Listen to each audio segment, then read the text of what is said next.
Hi there, BillWhittle.com members. It's Steve Green, Scott I, and my humble self here with your members-only Right Angle. And this week we get the excitement of seeing members from the states of New York, New Jersey, Connecticut, and Maryland expressing their outrage that these tax cuts have favored the wealthy.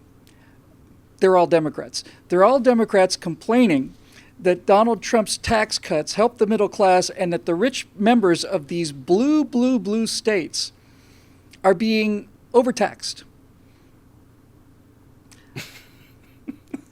Perhaps they could form some kind of an organization that could meet on weekends or once a month and have a rally where they could get together and protest the overreach of the federal government into the affairs of the states. That would be, well, that could never happen, obviously. Yeah. Steve, so here's my understanding of this story. Yeah.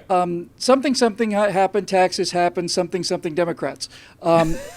You actually understand this better than I do. Would you care to fill in a little bit of the opacity that I bring to this issue? Yeah, I'm paying attention. I had to pull something up here because it's germane. So I'm gonna pull that up while I like Jermaine. While I talk to you. Oh yeah, Jermaine Jackson. I think he's. I've got something underrated. over here that's Tito. Tito's my Yeah, he's dad. up there. He's up there with Tito.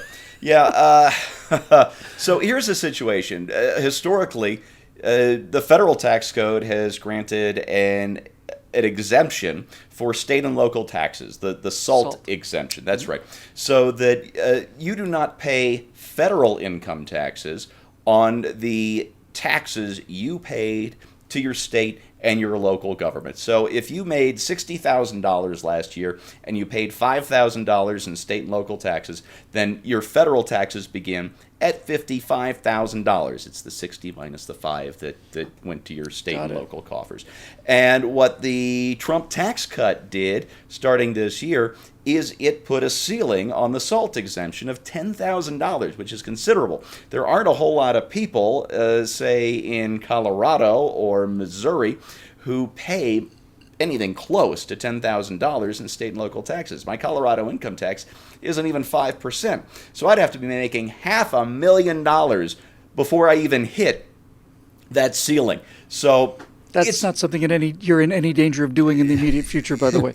I temper my income so I don't quite hit that level. Yeah, I say no to some gigs. Thank you. It's my patriotic duty. So now you've got all these people in blue states where the income taxes are high. What's your top tax bracket there in Colorado or in California now? Is like 12, 13%? Yeah, something like that. Yeah. Yeah, it's 13%. It's huge. It's I think the highest in the nation. New York is slightly under that, but not much. It's 12%. We're number one or thereabouts. Yeah, well, that's I guess if you want to call it that, you can call it that. So these people who had previously not paid federal income taxes on their exorbitant state and local taxes now have to stop being subsidized by people in lower tax states like Texas and Colorado, to name two off the top of my head. We are no longer subsidizing their high tax, high spending lifestyles for, as Obama would say, millionaires and billionaires. Wasn't that his line? Yeah, it comes a time when you've made enough money, and it's time to spread some of the wealth around. Yep. That's right. And I'm so old, Bill, I remember when it was patriotic to pay your fair share. But that's too. but that's before the squeeze actually got put on these people. And the legal complaint is that the law is targeted at certain people in certain states, and therefore it isn't fair. But let me read to you the relevant law on this. It states. Here comes the content, ladies and gentlemen, for those of you that were waiting. That's right. Congress shall have the power to lay and collect taxes on incomes from whatever source derived without apportionment among the several states and without regard to any census or enumeration. In other words, the progressive... That's the 16th Amendment to the United States. I thought it might be. Perhaps we ought to have a look at that. The progressive left decided these words were a brilliant idea 100 years ago. Golden letters across the marble sky. Yes, the progressives loved those words 100 years ago. And the thing about it is, that amendment is so broad that it's legal precedent well, it's not legal precedent, but it's a legal saying that the Constitution stops where the income tax begins. The Couldn't progressives, agree more. the progressives wanted this. They foisted this on the rest of the nation with the promise that only 1% of the American people would ever pay a dime in federal income tax. That was their promise. This is what they got, and now they can stew in it, Bill. I used to feel the way that you and many Americans did about, Oh, wait, I used can I to, say one more thing? I used to feel, please. Can I say one more thing? Of course, yes. If the people of these states, like New York and California, instead of starting this lawsuit, would instead rather spearhead a movement to repeal the 16th Amendment, I will get on board and behind them 100%. I'd sell organs for that. I Yeah. would. Even mine. I'd sell Oregon, Wurlitzer Washington, or- and California or, for that. And I was just going to say, like so many Americans, I used to feel like paying my fair share was something you do with pride and civic joy, before my fair share became half. Yeah. Then I lose enthusiasm rapidly. So Scott, everybody who's looking at this says it's a non-starter, right? The law in question does not say that this tax shall apply to the United States of America with the exception of New York, Connecticut, Maryland, and New Jersey. That's not how the law is written. So clearly nothing is going to come out of this except beautiful optics that make me smile. So why on earth do you think they're doing this? Do you think that it's possible that they simply do not realize how people's perception of the wealthy and the party that they belong to has changed in the last, let's say, 12, 15 years?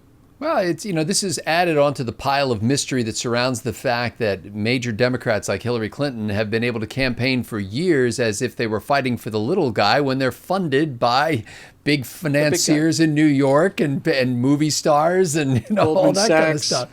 Yeah. So, this is fascinating because the whole theory here is almost the same as the idea that, well, the only reason people give to charity is so that they can take the tax deduction. So I think the fear in these blue states, so-called, is that the reason people are willing to abide the confiscatory state income tax rates that they pay is because they can take the deduction on their federal income tax for the money. that Money's they going pay. out the door one way or another, right? That's exactly. right. And so the reason why the states are upset is because now those rich people are going to turn around and look at them and say, hey, look, I'll give you $10,000 a year, but no more because we can't take the deduction above that. And you just lost your little gravy train. And so, it's not that they're really concerned with the hurt feelings of the rich or anything like that. It's their own income stream that disturbs them.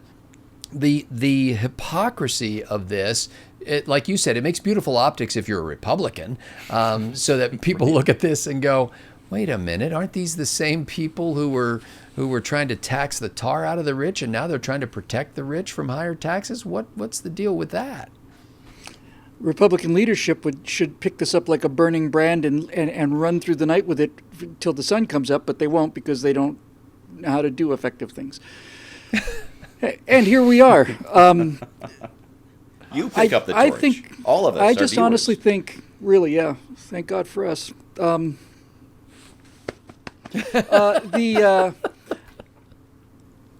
do think it's an interesting. I think it's an interesting example because I don't think you make a mistake like this lightly. And what it's telling me is the same thing as our episode that Steve did this week on Maria Conchita Alonso or whatever her name is. Alexandria Rosario Dawson.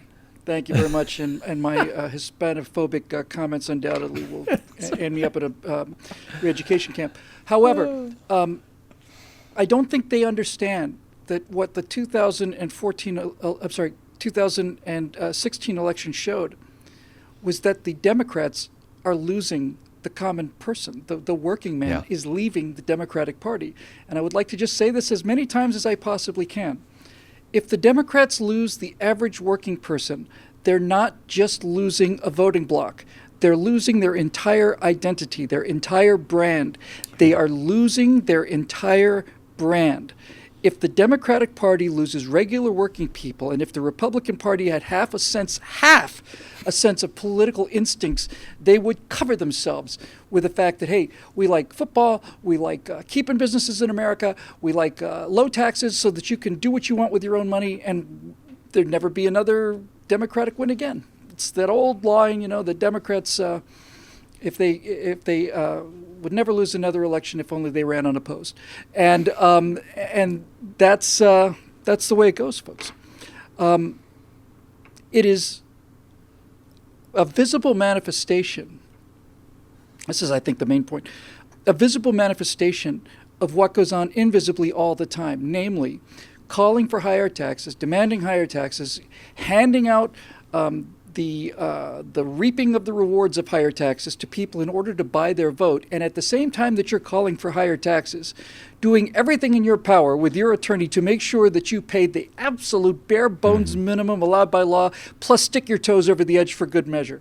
This general hypocrisy about taxation on the part of people with money is really, to me, highlighted by stories like this. We're all in favor of high taxes unless you actually tax us at a high rate, in which case... in conclusion, let me just say this, folks. The best way to think about this is this.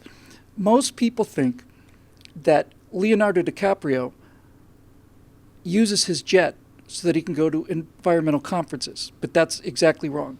Leonardo DiCaprio flies to environmental conferences so that he can have the jet. Once you understand this, everything makes sense. Everything. He's not using the jet to save the environment. He's saving the environment in order to have the jet. It is essentially an indulgence written by Mother Earth to him and him alone that allows him to do the kind of things he wants to do that he condemns everybody else for doing. See how it works? It's very simple. If you go through life without any kind of moral code, you can really accomplish an awful lot in a very, very short amount of time. That'll do it for us here at BillWhittle.com and your friends at Right Angle, Steve Green, Scott Ott. As always, so grateful for your membership through thick and thin. We just couldn't be here without you, and we'll see you next week on Right Angle.